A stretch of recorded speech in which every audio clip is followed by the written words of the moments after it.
Hi friends, मैं आकांक्षा Sharma GK with आकांक्षा में आपका स्वागत करती हूँ। पीएससी प्री के लिए किसी भी स्टेट के आप पीएससी प्री की तैयारी कर रहे हैं, ये प्रश्न आपके लिए बहुत इंपॉर्टेंट है क्योंकि ये पूरे संभावित प्रश्नों का तथ्य सारे पिछले 20-25 सालों से जैसे प्रश्न पूछे जा रहे हैं वैसा मैं ये लेके आई हूँ। ये भाग 1 है, वन लाइनर फैक्ट है और इसमें जितने भी विषय होते हैं, जितना भी पीएससी स्टेट का पूछा जाता है, हर सब्जेक्ट जो होते हैं ट्रेडिशनल, उन सब का सार यहाँ पे लिया गया है। साथ में यहाँ करंट अफेयर्स भी जो भी सालाना होंगे वो भी आपके इसमें इंक्लूड रहेंगे।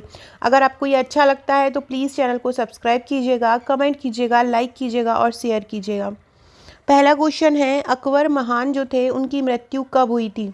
अकबर महान की मृत्यु कब हुई थी? अकबर महान की मृत्यु हुई थी 1605 में। अकबर मुग़ल सम्राट मुग़ल जो साम्राज्य था उसके सबसे बड़े शासक थे और उनकी मृत्यु कब हुई थी? 1605 ईस्वी में हुई थी।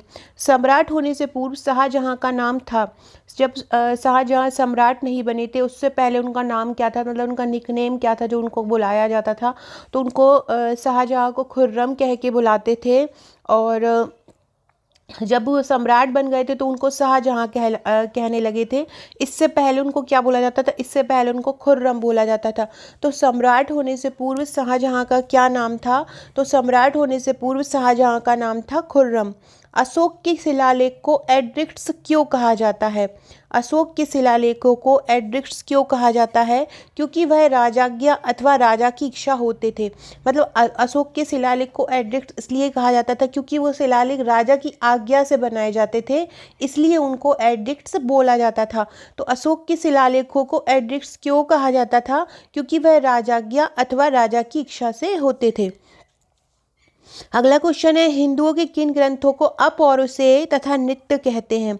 हिंदुओं के किन ग्रंथों को अपौरुषेय या नित्य कहते हैं? तो वेदों को। हिंदू के जो वेद होते हैं, हिंदू के जो वेद ग्रंथ हैं, आपने पढ़े होंगे 4 वेद हैं, उनको अपौरुषेय या नित्य कहते हैं। याद रखिएगा, किसको अपौरुषेय या नित्य कहा जाता है?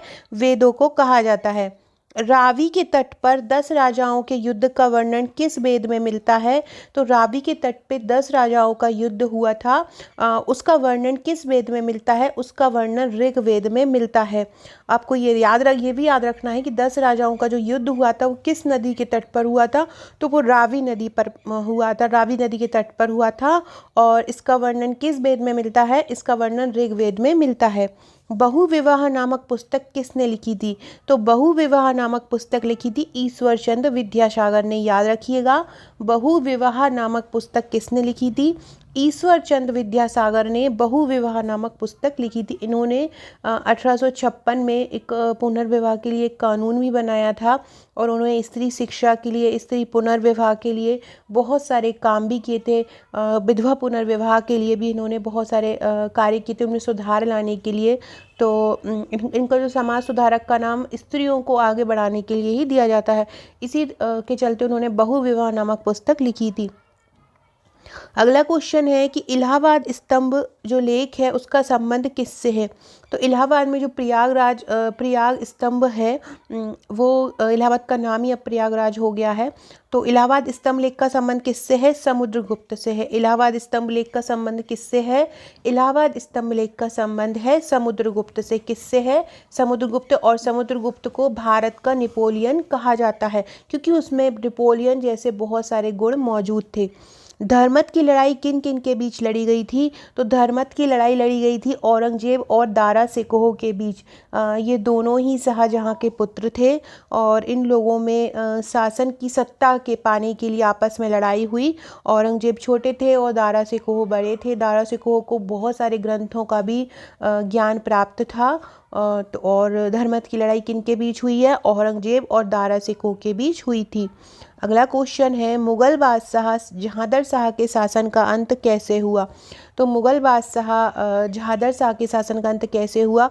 उसे उसके वजीर ने अपदस्थ कर दिया था। जहांदर शाह के शासन का अंत कैसे हुआ? उसे उसके जो वजीर था उसने अपदस्थ कर दिया था। किसने? उसके वजीर ने। फ्रेंड, डिस्क्रिप्शन बॉक्स में आपको हमारे WhatsApp group, Telegram group, Facebook, Insta और ट्विटर का लिंक मिल जाएगा, उससे ज़रूर जुड़ जाइएगा। अगला क्वेश्चन है, खजुराहो के मंदिरों का निर्माण किस वंश के शासकों ने करवाया था? खजुराहो के मंदिरों का निर्माण चंदेल वंश के शासकों ने करवाया था। आपसे पूछे चंदेल वंश की स्थापना किसने की, तो चंद्र नामक एक शासक थे, उन्होंने चंदेल वंश की स्थापना की। और खजुराहो के मंदिर का निर्माण किसने कराया था? चंदेल वंश के शासकों ने ही कराया था। अगला है, समाचार पत्र सोम प्रकाश का प्रकाशन किसने प्रारंभ किया? अभी हमने बहुविवाह पुस्तक पढ़ी थी, तो वो किसने किया था? ईश्वर चंद्र विद्यासागर ने। और सोम प्रकाश जो प्रकाशन है वो भी किसने प्रारंभ किया था? ईश्वर चंद्र विद्यासागर ने। सोम प्रकाश का प्रकाशन कब हुआ था? 1859 में। सोम प्रकाश का प्रकाशन कब हुआ था? 1859 में हुआ था। अगला क्वेश्चन है, बंकिम चंद्र चटर्जी ने किस विद्रोह को अपने उपन्यास आनंद मठ के द्वारा प्रसिद्ध बनाया? तो किस विद्रोह को बनाया? तो आपको ये ध्यान रखना है कि बंकिम चंद्र चटर्जी ने एक उपन्यास लिखा था, और उस उपन्यास में उन्होंने सन्यासी विद्रोह के बारे में मतलब पूरा का पूरा जो सन्यासी विद्रोह के बारे में लिखा था। तो और वो उपन्यास का नाम क्या था? उपन्यास का नाम आनंद मठ था। हमको ये पता है, सबको ही पता होगा कि आनंद मठ जो है बंकिम चंद्र चटर्जी द्वारा लिखा गया था, जिन्होंने वंदे मातरम गीत को लिखा। और इन्होंने अपने आनंद मठ के आनंद मठ जो उपन्यास है उसमें ही सन्यासी विद्रोह का वर्णन किया। और ये भी ध्यान रखिएगा कि जो आनंद मठ है ना वो उपन्यास है। अगला क्वेश्चन है, कांग्रेस के किस अधिवेशन में कार्य समिति को नागरिक अवज्ञा कार्यक्रम चलाने के लिए अधिकृत किया गया था? तो कांग्रेस के किस अधिवेशन में कार्य समिति को नागरिक अवज्ञा कार्यक्रम चलाने के लिए अधिकृत किया गया? 1929 के लाहौर अधिवेशन में। याद रखिएगा, कांग्रेस के किस अधिवेशन में कार्य समिति को नागरिक अवज्ञा कार्यक्रम चलाने के लिए अधिकृत किया गया? 1929 के लाहौर अधिवेशन में। 1857 के विद्रोह के प्रसिद्ध लीडर थे कुंवर सिंह, कहाँ के थे? वो बिहार के आरा जिले के थे। कुंवर सिंह का संबंध कहाँ से था?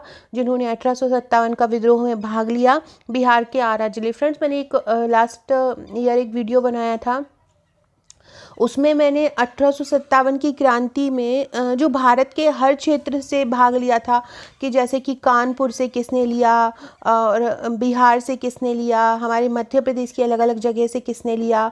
तो ये सभी चीज़ों को मैंने वहाँ पे कवर किया था, तो आप वहाँ पे उस वीडियो को ज़रूर देखिएगा। तो ये आप हमारे टेलीग्राम ग्रुप में भी देखिएगा, वहाँ भी उसका जो PDF है वो पड़ा हुआ होगा। तो 1857 के विद्रोह के प्रसिद्ध लीडर कुंवर सिंह कहाँ के थे? बिहार के आरा जिले के थे।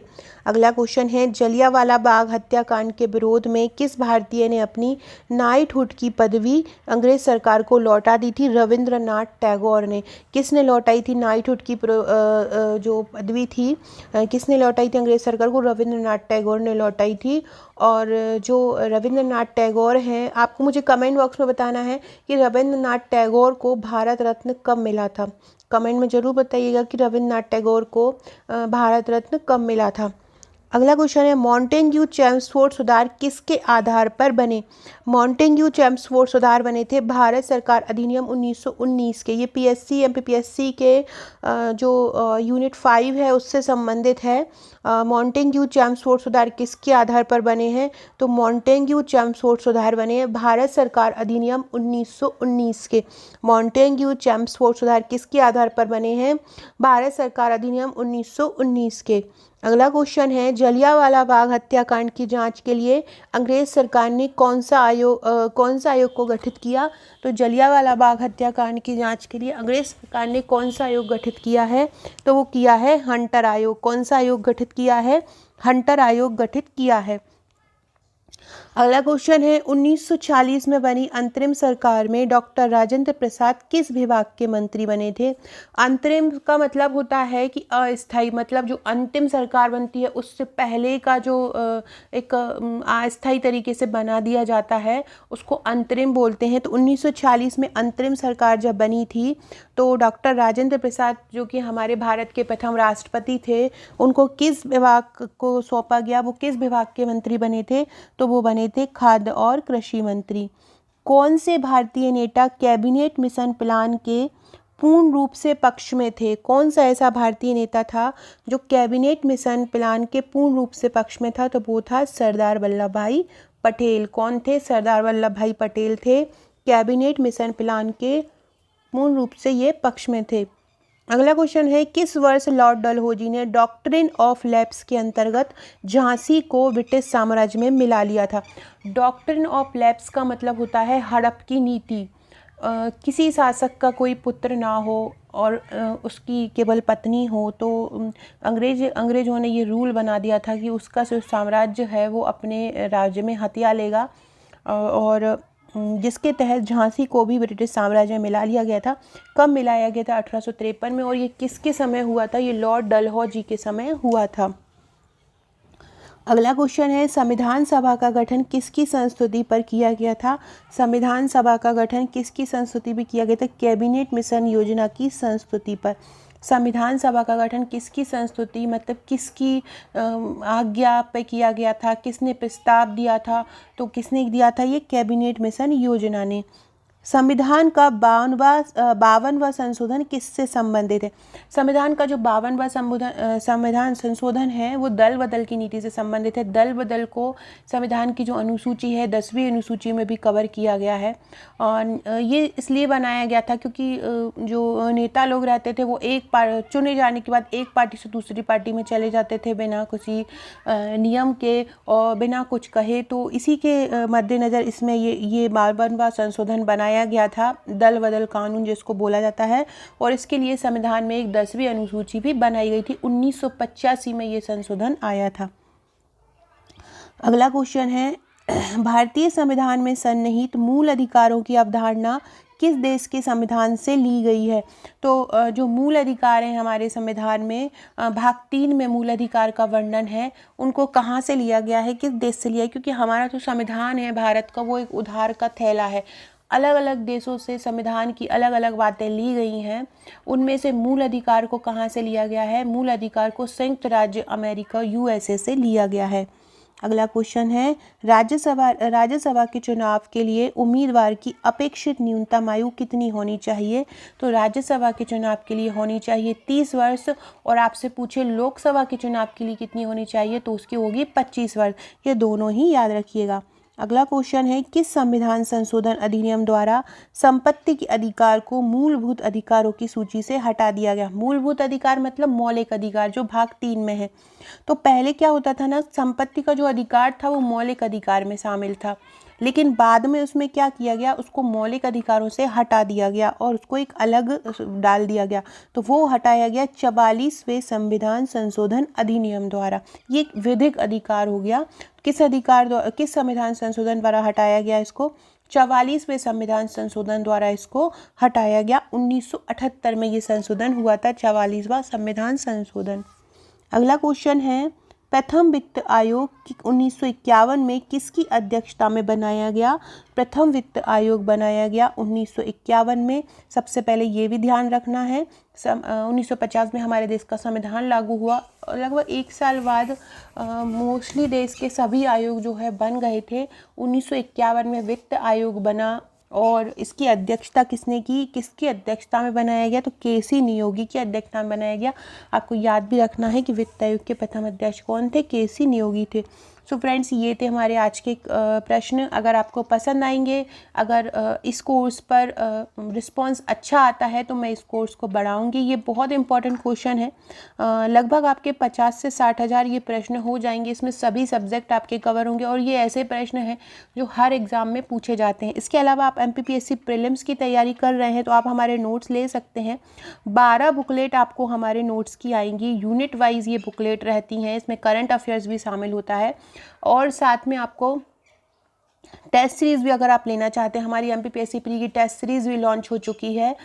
उसमें आपको 50 टेस्ट मिलेंगे, 5000 प्रश्नों का संग्रह मिलेगा। साथ में आप अगर मेंस की तैयारी भी कर रहे हैं, क्योंकि अभी आपके लिए मेंस पढ़ना ज़्यादा सही रहेगा, क्योंकि आपका प्रीलिम्स में अभी समय है, जून में है, 19 जून को पेपर है। आप मार्च या अप्रैल तक अपने मेंस की तैयारी को बहुत अच्छा कर सकते हैं, लाइव आंसर राइटिंग कर सकते हैं।